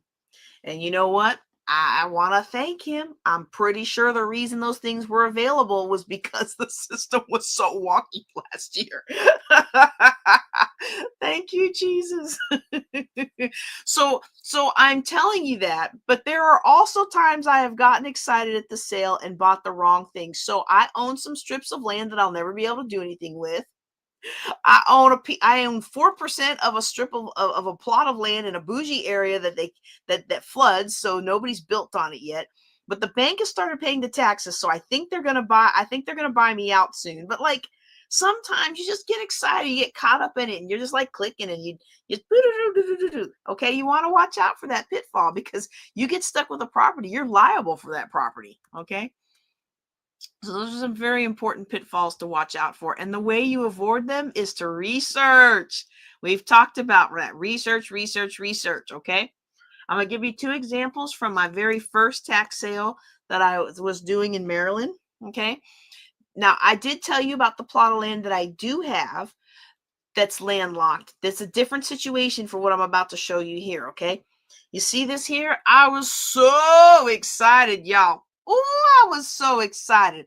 I was so excited to get 5 acres on this tax sale. But once I went to go look at it, found out it's landlocked. Yep, it was landlocked, y'all. Now, technically, could I apply for an easement? Sure. But I suspect that all these neighbors whose backyard was on this little piece of land, I'm pretty sure they would have fought me tooth and nail. And knowing that I was military, I wasn't going to have relationships with county officials or anybody who could help me out. And I would probably have to move before I could get the process resolved. And these people probably could figure that out and be like, yeah, we're just going to wait her out. So this would not have been a good thing. And I'm very glad I did eyes on before I went to bid. Here's another one. There was this beautiful 5-bedroom home in Brandywine where I have another property. That's where I was living at the time. And I remember this beautiful home, and it came up for tax sale. I was so excited, y'all. I was so excited because this was like a 5-bedroom house. It had the 2-car garage. And so, the taxes on it was like $65,000. Okay. Well, that would have been okay for a $500,000 house, not for an empty lot, because the house had been burned down, like literally burned down, like literally nothing there. You didn't even see the foundation anymore. It's how the dirt and everything had grown up around it. And so when you look at stuff like that, you want to make sure that you've done your research so that you avoid falling into these pitfalls. Now, I'm sure somebody would be like, wow, I would have taken that property today, in that area. Well, we don't know what we don't know, but that wasn't going to meet my needs at the time. My $65,000 needed to be in something else that was producing cash flow. Or in that case, I was planning on moving into that property and then put my other Brandywine house out for rent. So, you've got to know your goals, and you got to be clear on your goals, because I could have just as easily said, well, I'm going to go get it anyway. Somebody will want it. No, I wasn't going to speculate. I wanted to make money, not speculate. I wanted to make money, not hold something for 20 years and hope it increases its value or hope it sells one day. No, I wanted to make cash flow. Okay. All right. So we are about done tonight. I just want to make sure I've covered the pitfalls. I covered the pitfalls. We're talking about how to avoid them over and over. I've talked about research. I have talked a little bit about leaving your emotions at the door, and I've also given you an example of where it's okay to have emotions if it's not costing you. It didn't cost me anything to keep that, to allow that older gentleman to stay in his single wide trailer. It didn't hurt me to let him do that. And when he passed away, I got my money. Okay, because those heirs wanted that house. And like heirs usually do, and I'm going to tell y'all right now, it's not the topic of the day, but as a financial planner, I got to let you know, if you're my age or older, keep in mind, heirs want the money. Whatever you think you're leaving for them, they are probably going to sell it and pocket the money. So make sure if you have something that you want this, that, and the other done, make sure you have a will in place, or you put your properties in trust for set it up properly for the benefit of whoever you want it to be benefit for. Don't count on your children. You want to leave the house to the oldest because she gave up her job to take care of you for 3 years in your old age. You put that on paper and you make sure she gets what she's supposed to get. You want this and that and the other to happen with that house. Make sure that you put it in writing in the form of a will, because otherwise that bad boy's getting sold and those heirs are pocketing the money, and they probably aren't even going to sell it for as much as you've put into it and worked hard for. Okay, that's another soapbox I need to get off of, because that's going to, I hate to see that all the time. Okay, whatever properties you do acquire, before you bid, make sure you've got multiple exit strategies. Okay, you want to have multiple exit strategies. What do I mean by multiple exit strategies? Okay, so if I get that commercial property, I am already the 100% owner of it, but they have a 3-year, well, now it's only 2 years, right of redemption. Okay, so in 2 years, if they don't redeem, it's mine. I can do with it what I want. I already am like, hey, here's your, to the people that are renting in there, here's your new rent. Legally, I can't put them out if they don't pay me, but that doesn't mean I can't ask for rent. So, until somebody redeems it, I can't put anybody out until my redemption period is over. But that doesn't mean that I can't say I'm the new owner and here's how much you owe me in rent, right? And so, or you can produce another lease and I'll abide by that lease in those existing terms. But anyway, you want to make sure that you have 2 exit strategies. So for that property that I was telling you about, that commercial property, one exit strategy might be to sell it and pocket the cash into my IRA. Wouldn't you like to make 700? Let's see, $3,300 to acquire it, and then the subsequent tax on each one, the subsequent tax each year is about $1,000. So 33, 43, 53, maybe 63, because depending on where the redemption and all that fits. Let's just, you know what? Let's make the math easy. Let's call it 10,000. Let's call it $10,000. If I sell it for $750,000 and I only paid $10,000 for it, guess how much tax-free money ends up in my IRA? $740,000 tax-free dollars.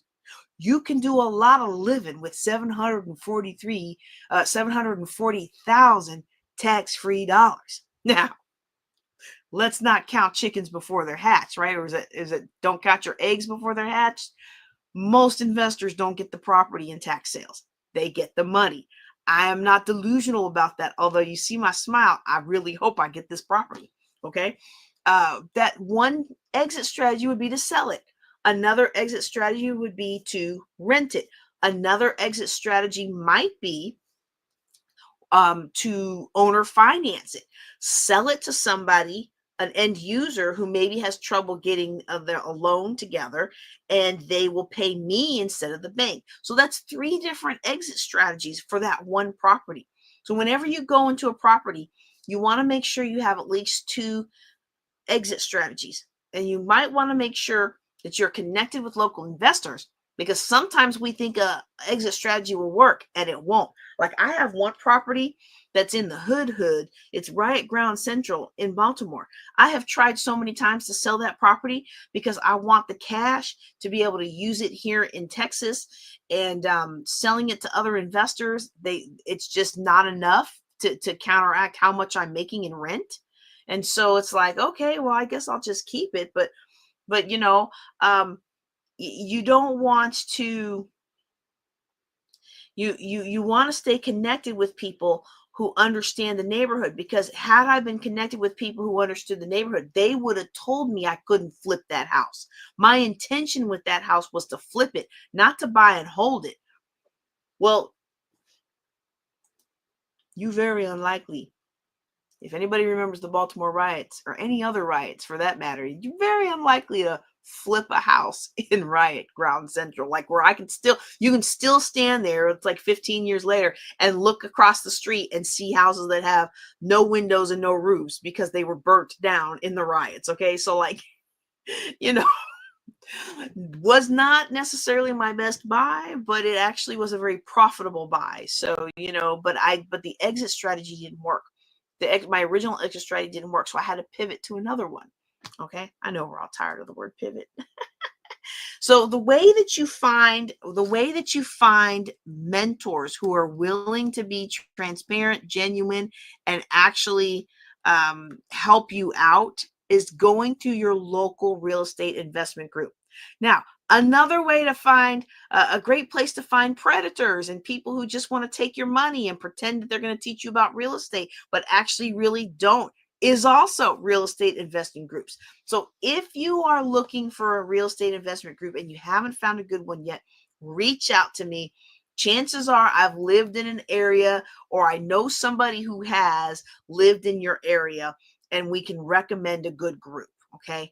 You can also go to National REIA. I think it's nationalreia.com or nreia.com, and you can search for one there. But I've been in many states. I've been a member, and I still am a member in Maryland and Texas. But I've been a member of several REIA groups, and so across the nation. And so, just reach out and let me know what you're looking to do. It's always good to be connected with investors who are there in your local area. Okay.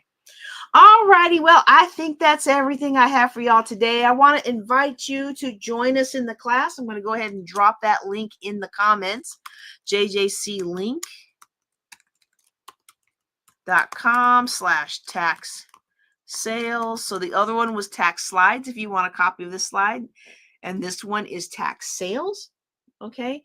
So I encourage you to jump in the class. We're going to do a look over my shoulder style class where we walk through for the next 3 months. We're going to walk through my real estate investing as it pertains to tax sales. So we're going to do some tax certificates in Louisiana, and we're going to do some tax deeds in Texas. We will not be doing tax liens, but if you're in a tax lien state, you can bring that information to our group calls, and then I'll be able to help analyze that for you. All right. Well, that's going to do it for tonight. Thank you all for being on tonight. We only had one question in the hopper, and that was also about tax sales, which I think I covered pretty thoroughly in tonight's class. So I will, if you have questions, if you have financial questions, if you have business questions, if you have any questions, go ahead and put them in there. If I'm not qualified to answer them, I just won't. It's okay. But go ahead and put them in. You can go, oh, let me tell you what we have. Hold on. We've got something new I want to share with you. I was not trying to sound like I was in kindergarten there. That just kind of came out that way. Let me stop the share of the slides and let me share. Oh, stop that screen. Let me share with you all our new podcast website. Ooh, y'all, I love this. So you can go to ladiesofwealth.com/ask. Okay. This is ladiesofwealth.com. Do y'all see that? Oh, nope, it's me. Oh, there we go. Ladiesofwealth.com. And you can either click the Ask JJC. Oh, it says contact. It should say ask. I need to change that. All right. You can go to Ask JJC, and there's a form here that you can use to ask your question. Or get this, y'all. Can y'all see this on the screen on the StreamYard? Get this. You can click that blue button. It says ask a question or leave a voicemail, and you can just start recording. And actually, I'm not going to start recording because I'm using the mic for StreamYard, but you can just start recording It's totally anonymous. Okay. Totally anonymous. And if you don't like it, start over. Whenever you're done, stop. It's all good. You can send it 2 different ways. You can leave me a voicemail or you can send me a contact message, and we will put your question in the next one of these classes so that when we do a Q&A for the podcast, then we will answer your question.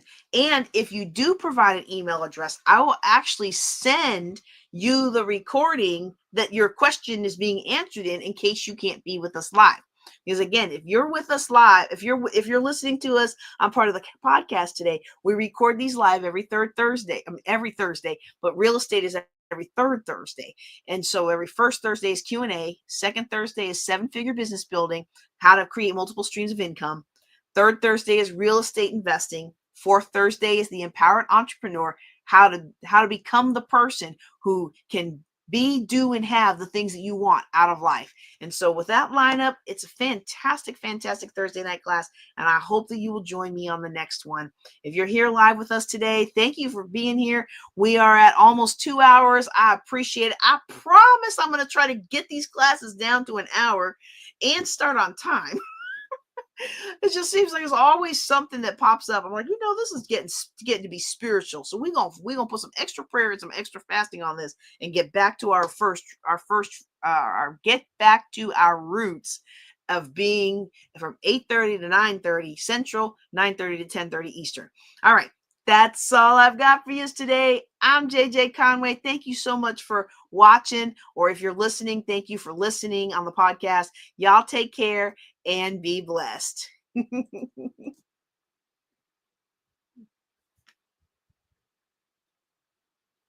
Oh, I'm still on. I'm like, why is it not?